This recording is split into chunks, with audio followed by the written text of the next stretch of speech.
Bonjour, merci de nous rejoindre pour ce nouveau journal. Voici les titres de ce mercredi 14 juin. Les candidats aux élections législatives sont repartis en campagne. Le second tour, c'est dimanche. À partir de vendredi soir, les tractages et les réunions publiques seront à nouveau interdits. Il ne reste donc que quelques jours aux candidats pour convaincre les électeurs, notamment les abstentionnistes du premier tour. Reportage dans la deuxième circonscription au début de cette édition. Des ruches installées sur le toit d'un supermarché. Cette initiative lyonnaise est le résultat d'une collaboration entre un apiculteur et un directeur d'une grande surface. Les abeilles, vous le verrez, se plaisent en ville, parfois même mieux qu'à la campagne. Le miel récolté sera vendu directement dans le magasin. Un nouvel exemple de circuit court, en quelque sorte. Et puis la direction de l'abbaye de Maizet à la fin de ce journal. Le site accueille jusqu'au 17 septembre une exposition d'art contemporain baptisée Futur antérieur. Les visiteurs pourront admirer 60 sculptures de Jean-Michel Solvès, des œuvres qui interrogent sur nos origines. On ouvre donc ce journal avec les élections législatives. Les candidats qualifiés pour le second tour avaient jusqu'à ce mardi 18h pour déposer leur dossier d'inscription à la préfecture. Condition indispensable pour pouvoir solliciter à nouveau le vote des électeurs. En Vendée, ils seront 10 candidats en lice dimanche dans les 5 circonscriptions du département.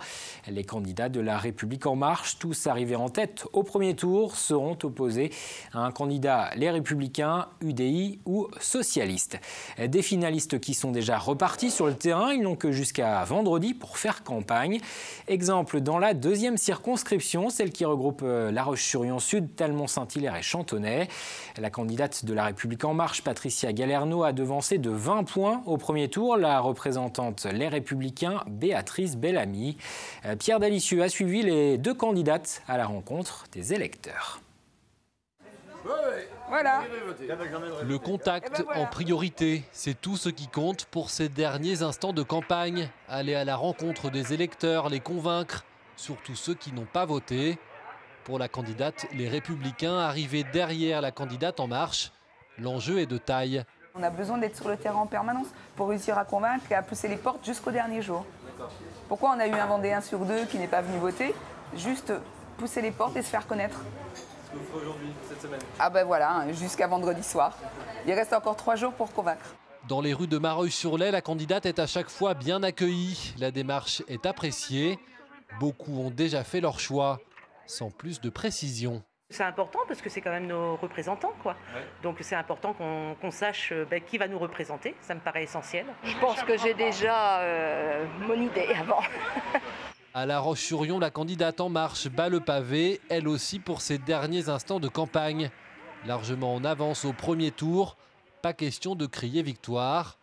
Mais pour elle, sa réussite jusque-là, elle le doit en partie à l'image que les gens ont du nouveau président. Les gens dans la rue autant apprécient Macron que la candidate. Et tous les candidats inconnus ou connus de La République En Marche ont subi le même sort. Ils sont attendus parce qu'ils représentent Emmanuel Macron. Elle aussi est plutôt bien accueillie dans la rue. Là aussi le contact, toujours le contact, convaincre les abstentionnistes, mais également les indécis. Des efforts qui parfois peuvent payer. Ça peut m'influencer. Ça peut, d'être plus proche, voilà, de savoir, parce que souvent on se dit, on ne connaît pas les candidats. Vendredi soir, minuit, fini les distributions de tracts, fini la campagne et pour de bon. Dimanche soir, une de ces deux candidates siégera pendant 5 ans à l'Assemblée nationale. Encore un mot de politique. L'ancienne conseillère générale de Vendée, Jacqueline Roy, est décédée. Elle avait 71 ans. Elle avait commencé sa carrière politique dans sa commune de La Chapelle-Palluau, d'abord comme adjointe, puis maire, avant d'être élue en 2001 en conseil général. Après 14 ans de mandat, elle avait fait le choix en 2015 de ne pas se représenter. Jacqueline Roy était aussi engagée auprès de plusieurs associations. Elle était notamment présidente de la protection civile de Vendée.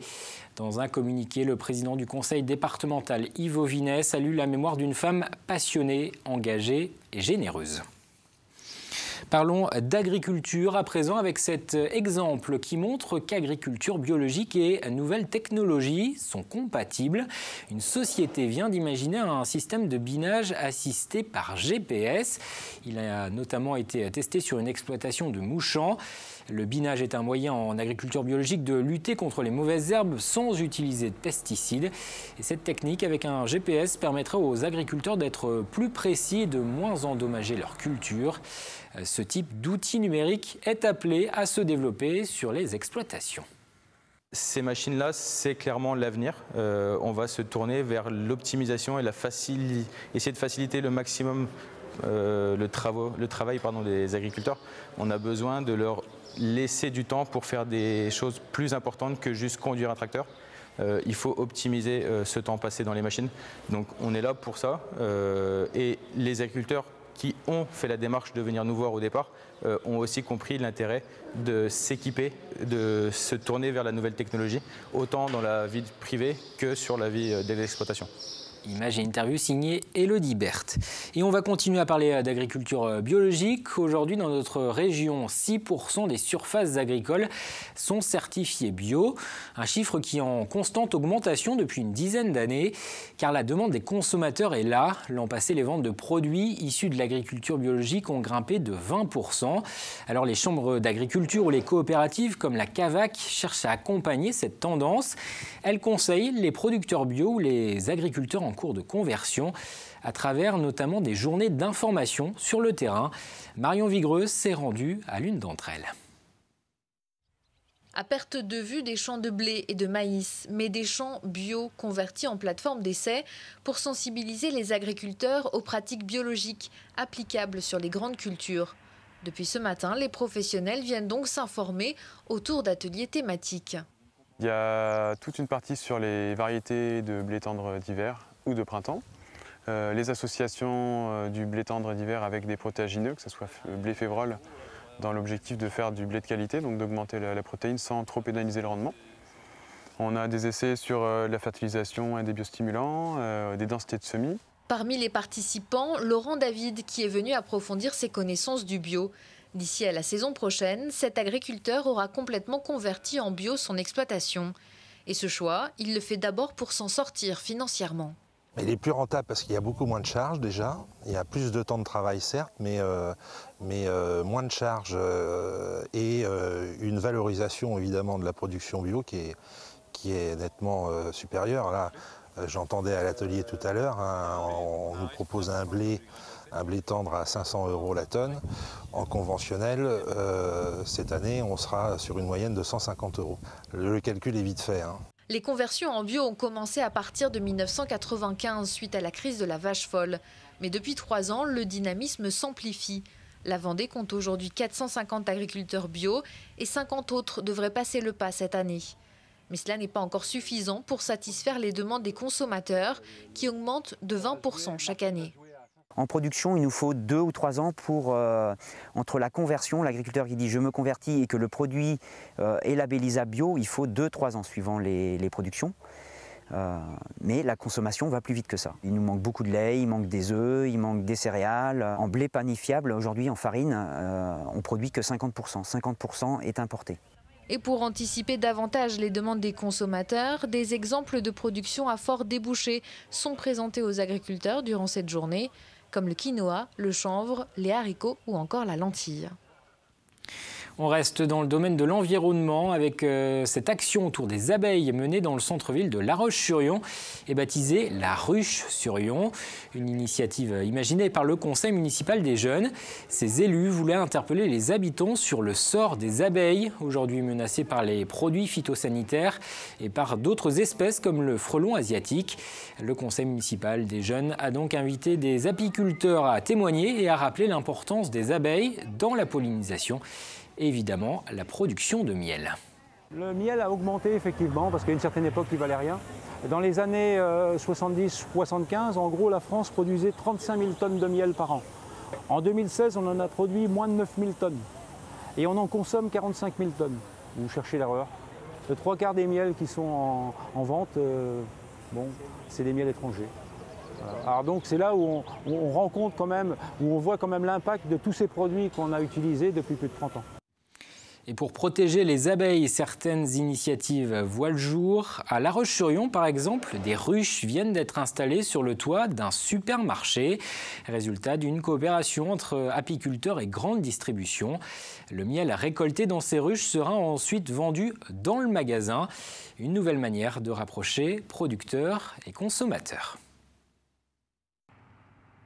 Voici une ruche qui va bientôt rejoindre son rucher. Cet apiculteur s'apprête à la hisser là-haut, sur le toit de ce supermarché, avec l'aide du directeur du magasin, qui depuis quelque temps se demandait comment utiliser cet espace perdu de manière utile. On a une surface de 6000 m² qui globalement sert à rien. On s'est dit, bon, on va faire un truc un peu gagnant-gagnant. Je vais t'aider à développer tes ruches, mais en échange, tu me garantis tout ton miel pour qu'on puisse le mettre en pot et le vendre dans le magasin. Et ça sera donc le miel du toit du magasin. Cet apiculteur a depuis quelque temps déjà l'idée d'installer des ruches sur les toits des immeubles de La Roche-sur-Yon. La contrainte principale est l'accès qui doit se faire par une échelle ou un escalier extérieur. Cet endroit s'y prête à merveille et pour le moment les abeilles ont l'air de s'y plaire. Tous les cadres sont étirés, ça commence à remplir du miel. Ah, celle-là, elle est bien là. Des abeilles qui malheureusement sont bien mieux ici en ville qu'en pleine campagne. On n'est jamais à l'abri d'empoisonnement. Ouais. Alors que là, non. Là, on est avec la ville à proximité et on a des prairies tout autour là. On risque beaucoup moins l'impact phytosanitaire. Ouais. Un peu plus bas, retour à la réalité de la grande distribution où très vite on parle prix. Là, on est à 14,30 € le kilo. Mais apparemment, là aussi, les choses ont l'air d'être plutôt simples. Et un accord a tout de suite été trouvé entre les deux. En fait, on va produire un miel sur le toit du magasin purement lyonnais, purement vendéen, à un prix qui se positionne complètement. On va sortir entre 14 et 15 € le kilo. Et là, on voit 14, 10, 14, 19, 16. Donc on va être complètement intégré. Voilà, et il est de chez nous. Bien sûr, les volumes seront dérisoires par rapport aux 120 références de miel présentes ici. Mais peu importe, l'apiculteur est sûr de vendre sa production avec la fierté en plus. Surtout fier en fait de proposer une production locale, mais locale de chez local. On ne peut pas avoir moins de transport, ouais. C'est ça. Et donc oui, une fierté, ouais. D'autres ruches devraient être installées prochainement sur ce toit. L'apiculteur, lui, a également d'autres projets, comme installer ce qui se voit de plus en plus aujourd'hui, des ruches sur les toits des entreprises. Ouais, on est plutôt bien. Un mot de sport avec en voile la solitaire. La deuxième étape entre Riron en Espagne et Concarneau a été remportée par le Nantais Adrien Hardy. Il a franchi la ligne d'arrivée ce mercredi, un peu avant 2 h du matin. Le skipper du Team Vendée Formation, Julien Pulvé, lui, s'est classé 6e et 1er bisu. Une belle performance donc pour sa première participation à la solitaire. Julien Pulvé est actuellement 6e au classement général, dominé par Nicolas Luneven. Il reste 2 étapes, arrivées prévues le 21 juin à Dieppe, en Normandie. Parlons de culture à présent avec cette exposition qui lie passé et présent. Il s'agit de Futur antérieur. Une exposition présentée depuis le début du mois à l'abbaye de Maizet dans le cadre des 700 ans de la création de l'évêché. Elle réunit 70 sculptures de l'artiste Jean-Michel Solves. Cet ancien de la rédaction du journal Le Monde se consacre désormais depuis plus de 30 ans à son travail artistique. Jean-Michel Solves présente à Maizet des œuvres monumentales qui interrogent sur nos origines. Cyril Guillet l'a rencontré.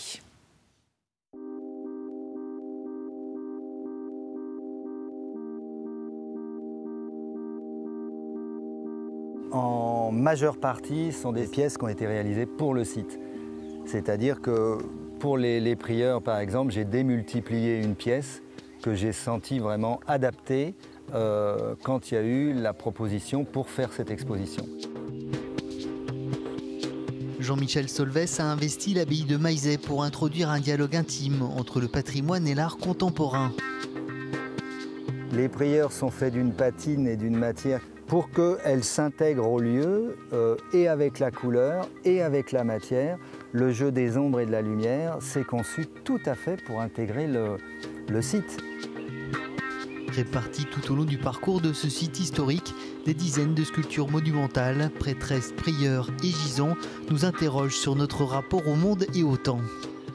La spiritualité de ces prieurs sur leur embase conique avec une spire les amène en élévation comme sont bâties nos abbayes pour élever l'esprit, bien entendu, d'une autre condition que celle que nous vivons journellement, quotidiennement.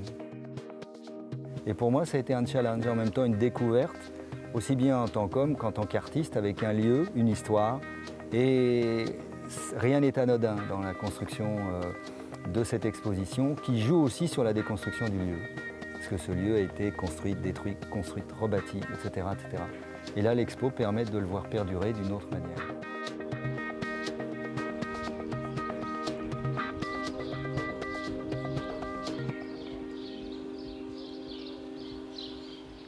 Et cette exposition est visible à l'abbaye de Maizet jusqu'au 17 septembre. Le vernissage a lieu ce jeudi soir. Avant de refermer ce journal, regardons les prévisions météo. Au programme, de belles apparitions du soleil et le passage de quelques nuages. Les températures seront en légère baisse.